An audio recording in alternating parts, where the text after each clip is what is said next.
You know, for years, the Jeffrey Epstein case has been this absolute maze of secrets and whispers. But now, after a huge legal fight, the doors have finally been blown wide open. In this explainer, we're going to make sense of the Epstein files. So this whole thing kicks off with a number that's just hard to even wrap your head around. Over 6 million pages of documents. To put that in perspective, this is one of the biggest single data dumps in American history. We're not just talking about stacks of paper here. No, the collection also includes thousands of videos and over 180,000 images. It paints this incredibly vast and detailed picture of a sprawling criminal network. Okay, so what exactly are we talking about here? This is a really key point. These files aren't just some simple list of names. They're a massive, messy collection of evidence, depositions, flight logs, private emails, basically a raw look into a world of power, influence, and just profound institutional failure. All right, here's how we're going to break this all down. We'll start with the fight to even get these files, then we'll dive into Epstein's global network, meet the women who are running the show, see how the system itself ended up on trial, and we'll finish with the big questions that are still hanging in the air.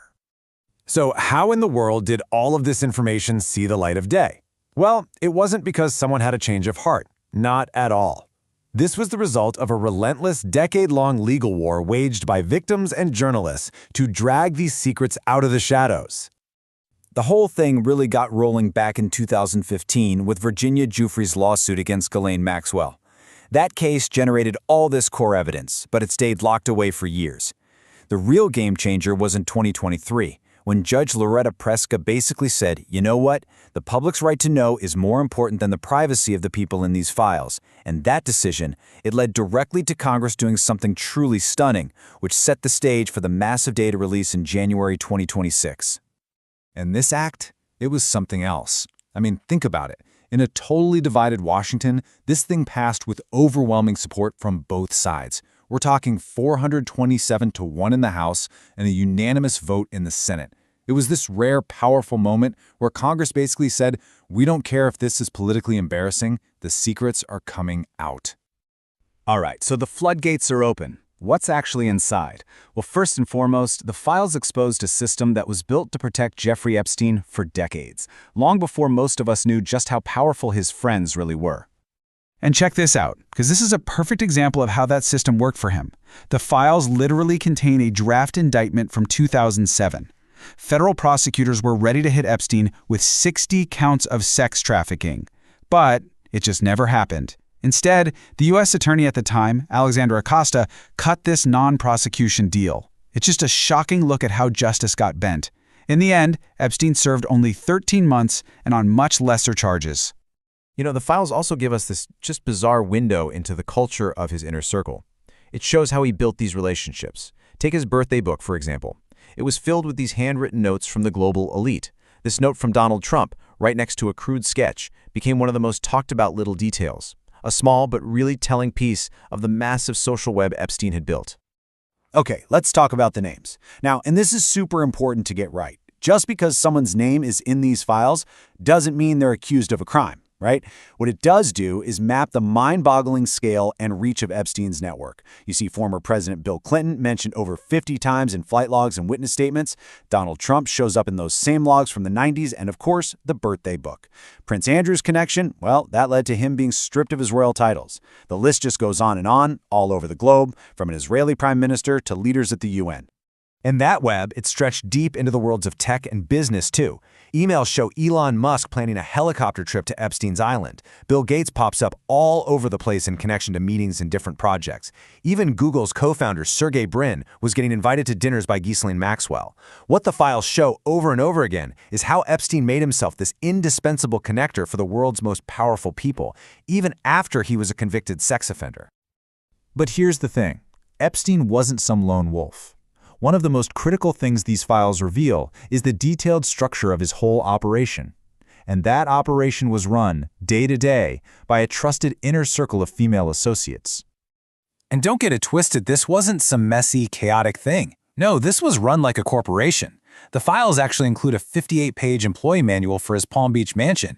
It lays out these super strict rules for everything from how to answer the phone to what clothes staff had to wear. It's just chilling proof of a highly organized, systematic criminal enterprise. At the heart of that corporation, prosecutors zeroed in on what they called the core 4 assistants, all of whom, by the way, were protected by that 2007 sweetheart deal. He had Sarah Kellen, who they say ran the massage schedule, Leslie Groff, who handled payments and travel, and Nadia Marcinkova, who was described as Epstein's travel companion. These women were involved in everything. So you can imagine, dropping all this information didn't just expose the past. It blew up the present. It created this immediate political and institutional crisis, and it raised some really serious questions about the very systems that are supposed to give us justice. And this is where things went horribly, horribly wrong. In the mad rush to meet the deadline that the Transparency Act created, the Department of Justice just completely fumbled the redactions. The names, and in some cases, even the images of victims were exposed to the entire world, the very people this whole process was supposed to protect. It was a profound and absolutely tragic re-traumatization. The political shockwaves were immediate, and they were intense. The House Oversight Committee called on both Bill and Hillary Clinton to testify. At first, they refused. So the committee took the huge step of passing contempt resolutions. And then, just before it went to a full House vote, a deal was cut. The Clintons agreed to testify behind closed doors, the proceedings were dropped, and a massive constitutional clash was just barely avoided. So, after all that, 6 million pages later, what's the bottom line? What have we actually learned from all this about how power, money, and justice really work? All right, so let's boil it all down. What are the big things you should walk away with? First, Epstein's real power wasn't blackmail material. It was his network. He was useful. Second, this whole saga is a story of total systemic failure, from law enforcement all the way up. Third, and this is just tragic, the release itself ended up hurting victims all over again. And finally, on a brighter note, the Transparency Act has set this powerful new precedent for fighting back against official secrecy. So, the 6 million pages are out there. The public can finally peek inside this incredibly dark world. But, with so many powerful people who enabled him still out there, yet to face any real justice, you have to wonder, maybe the release of the files wasn't the end of the story. Maybe it's just the beginning of a much harder chapter in the long, long fight for accountability.